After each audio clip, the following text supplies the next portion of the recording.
Our next speaker is Andrea Miele from Colorado, and she's going to talk about cognition and language achievements in STAR.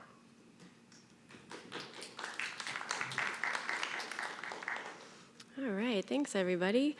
I want to thank everybody for this opportunity to bring some of this data to light. I also want to thank Zach and Ghana and Hannah and Ingo for already kind of putting milestones kind of out on the table, because I think what I'm going to be talking about is quite a bit more in the weeds, and I'm hoping that you'll hang with me as we kind of look at a lot of tables about a lot of items. What I'm hoping this will do will give us a little bit more of a perspective about kind of what the skills actually are, instead of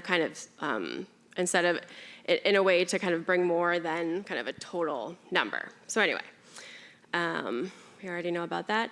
This is our STAR slide. Now it is old, but we were having fun in that moment. I do like the idea of thanking people at the start of a talk. So I want to thank all the children and their families, our clinic coordinators, nurse coordinators, Riley, Rose and Tristan, and then our clinical research coordinators, Megan and Caitlin, who are at the back of the room there. Thank you guys for everything that you do every day. I want to thank the consortium, Stanford and Rush. I really apologize. I will add your names to this slide like immediately once I know all of them, but hopefully I have everybody else on here thanked. All right, so just to kind of set the stage, and when I was crafting this talk, this is what I thought about first. So we already know that we can measure skills in STXBP1 related disorders using the Bailey. This is some data that I presented at the ESCO conference, where we talked about kind of complete floor and complete ceiling versus imperfect floor and imperfect ceiling effects on the Bailey, kind of differences in coding. And we found really low numbers of floor, kind of complete floor and complete ceiling effects. Some slightly higher numbers for imperfect floor, but I think that's something that we would have all expected. So we know that this measure is working. From our cross-sectional data, the age equivalents, at least that I have for cognitive, language, and motor, range from kind of 10 to 13 months old. But the range of skills kind of, it's broader than that, less than 6 months to 3.5 years old. The strongest skills kind of appear to be motor skills. Like Ingo presented, we talk about raw scores, GSVs, age equivalents to try to tell us more about development. And then I wanted to just draw the distinction between achievement and attainment. And so I'm going to be talking about achievement a lot in this talk, just to kind of talk about how attainment is really more used to talk about milestones when they meet expectations. So they're used to kind of track a delay because a skill should have emerged during a certain period and it didn't. Versus achievement is something that we can kind of use to track progress, which I think is most relevant to what we're doing in this setting. Okay, so I'm thinking about using the Bailey items as milestones. What I think is good about this is that it's more granular than some of the CDC milestones. It can tell us about more insight maybe into this question about regression. Is it a true regression? You know, what skills went away if a raw score went down? And then, as Scott kind of mentioned in his comment earlier, and I might be wrong about FDA level, so I apologize if that's, okay, great. Just that maybe using milestone achievement could be useful in a trial to show kind of change or departure from natural history. The cons that I'm still kind of working through are kind of what to do about the group that is completing the Bailey that is less than 42 months old, since the Bailey was designed for kids up to 42 months old. Some of the milestones might not be there because they shouldn't be there, because we just wouldn't expect kind of any child to show them. So I think it's just kind of, that age group is a little bit complicated, and I do have some norm scores that I will be looking at. That might be one way that we can kind of analyze that data better, but I'm not sure if we need to separate the sample or not. So, but I wanted to try to show you what it would look like if we did look at the milestones. I presented this at ESCO too, and I was kind of interested in this inflection point around item 28 on the cognitive scale. But let's kind of look a little bit deeper into what actually are these items. So what I want to present first is, so during this complicated 42 months of age or younger cohort, What are the early milestones? Defined as a lot of kids having them and not a lot of kids kind of moving, showing a lower score for that milestone, versus intermediate or emerging milestones in this group versus rarely attained. So maybe the outlier phase in Go is I just called it rarely attained, but outlier is fewer words, so maybe I'll go with that. All right, so these are the demographics. So, and also this data was from June, so I don't have the 6th visit that you were talking about, Ingo, just on there yet. I have up to 5. So 45 children in the sample were aged 42 months or younger, basically equal male and female, the age 2 years, or about approaching 1 year to 3.5 years old. And so these are the milestones. You can see the actual, sorry, is it the, oh, I guess I won't show any, never mind, all right, we've got the number achieved column, and so this is, and then I have the other 3 columns are showing kind of the movement. So how many kids went from 0 to a 1 to a 2 over the course of the visits, a 0 right to a 2, or a 1 to a 2. And so the number achieved column is either the kids who made it to a 2 or a full score, a full score for that item, or already demonstrated that skill when they entered the study. So that's why the other columns to the right they don't add up to the unachieved column. But you'll see that these are kind of milestones that are starting out for children, right? Recognizing caregiver, being able to shift attention, look at 2 things at once, bringing an object to their mouth. Intermediate milestones are just a little more active, banging objects, obtains ring, which is honestly my favorite item to start with for the STX population, because I think we either kind of go up from there or we need to go backwards from there. You can see a lot more change in these intermediate milestones. So even over the course of 42 months, these are the things that we're starting to see emerge more and more. Ringing the bell, look at pictures, holding blocks. Receptive communication, these are the early milestones, mostly kind of responding to sounds in the environment. Some of the early milestones for receptive are exactly the same as the ones on the cognitive domain, so that's why they're here too. Intermediate milestones are, I think it was exciting to see more kids learning to respond to their name and recognizing words day to day. So we'll go to expressive, starting with kind of earlier vocalizations, the social smile and laughing, making some vowel sounds. Intermediate milestones, just a kind of more variety of sounds, some actual kind of pure vowels or consonants, consonant-vowel combinations. And then so to kind of put this together, the earliest milestones are pretty frequently achieved, but a few individuals are still learning these skills even over the course of those 42 months of age. The language skills kind of include what I kind of already said, more responding to their name, showing recognition of words. So I think this is something that is really important for families to know, is to keep using that same word. I know this isn't the talk for the families, but it seems like if you keep using the same word for an object that you kind of present to your child every day, like there's a high probability that they will learn what that word means. They might not be able to say it, but they might know what it means.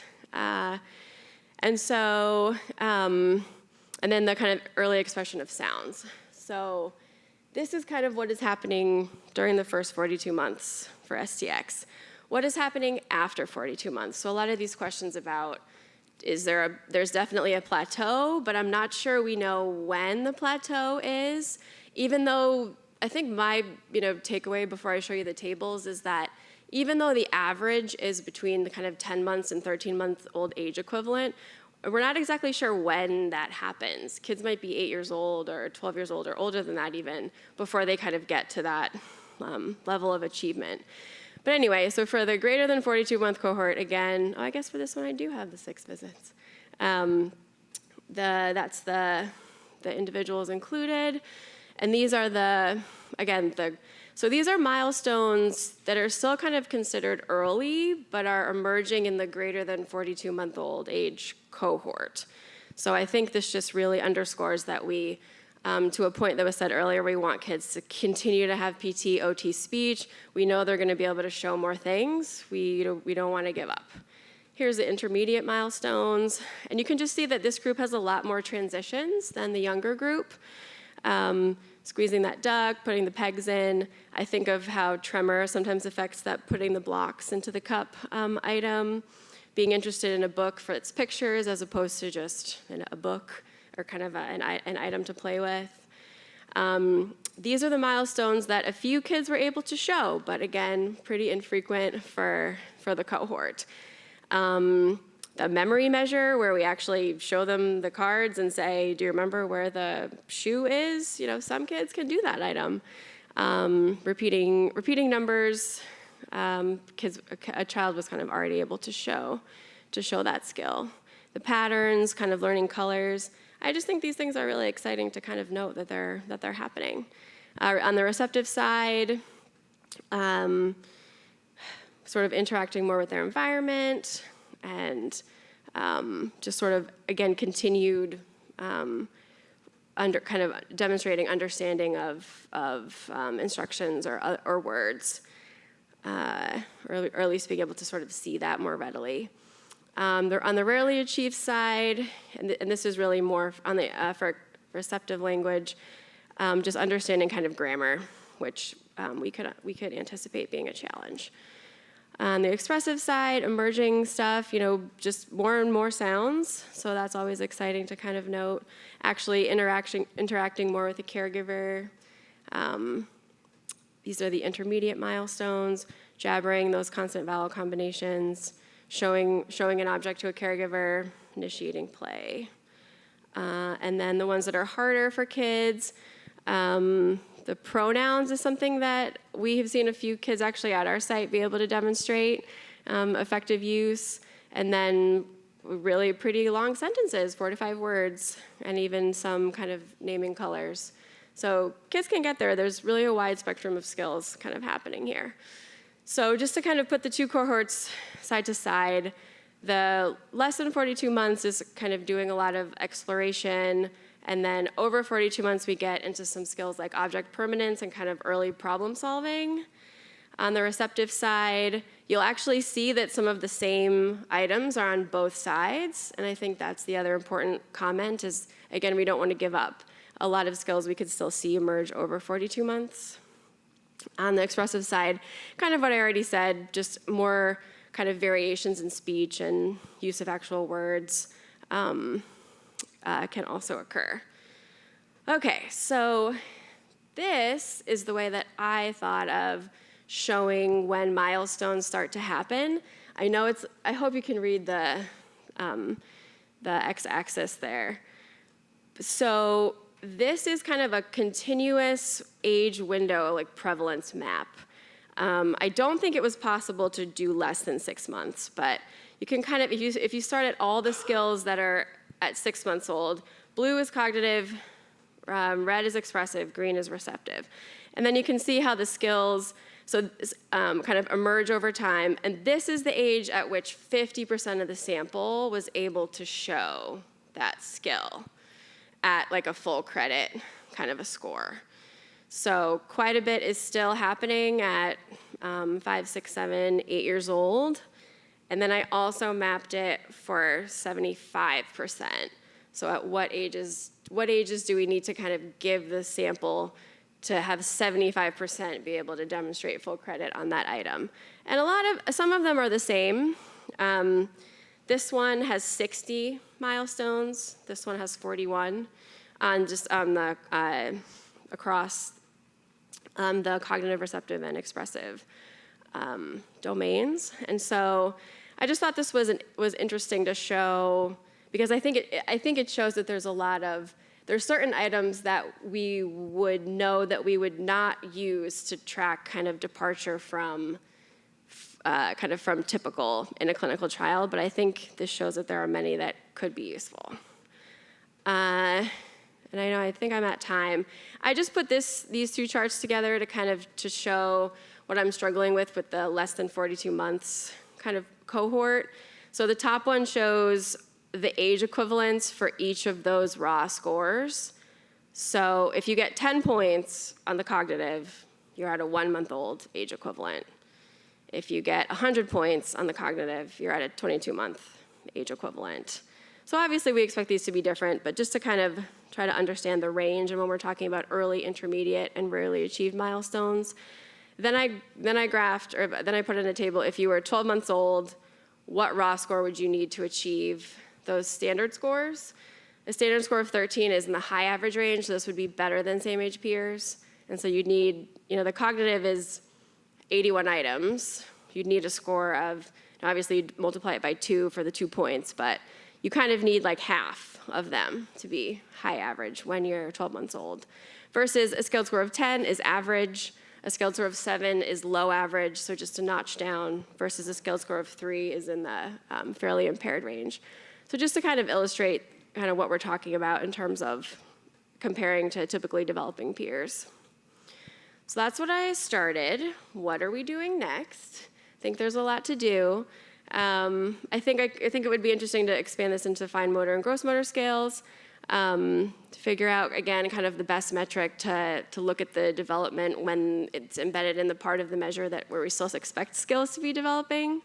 I'd like to sort of come up with a roadmap or a map of some sort, kind of showing the milestones over time.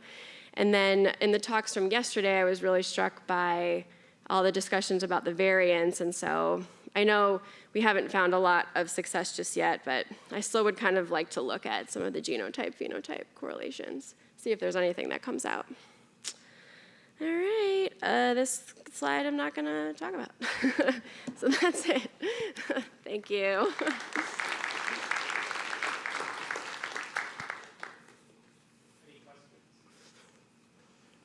Thanks for hanging in there with the tables. I know there was a lot.